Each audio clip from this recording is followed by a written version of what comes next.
Alam nyo ba na dito sa Bustos, Bulacan matatagpuan ang napakasarap at makasaysayan na minasa. Kaya naman samahan ninyo ako for today's video na kumain ng minasa. Nandito na tayo sa isa sa mga sikat na nagtitinda ng minasa, ang Zenny's Minasa. Dito po sa may City Hall po, no?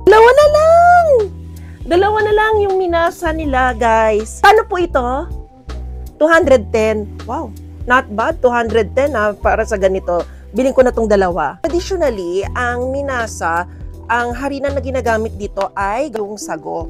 However, dahil wala nang sago ngayon dito sa Bustos, Bulacan and mas mura yung cassava flour, kaya naman ngayon ang ginagamit nilang harina dito ay cassava. Alam nyo ba guys na dati, mga mayayaman lang ang pwedeng kumain ng minasa? At sa paglipas ng panahon, dahil naturuan yung mga server nila at mga karaniwang tao kung paano gumawa ng minasa, kaya naman ngayon sa panahon na to, lahat ay pwede nang makatikim ng minasa. Minasa ay galing sa salitang masa, ibig sabihin ay yung sa tinapay, tunid sa English. Sa paggawa ng minasa, mix nyo lang yung dry and wet ingredients, tapos mamasa nyo na.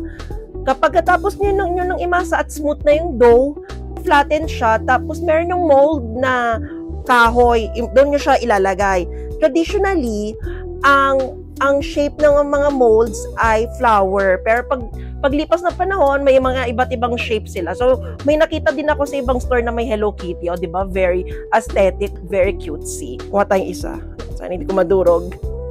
Very cutesy at very masarap kainin. Tikman na natin, guys, ang minasa ng Bustos. Parehas niya yung uraro.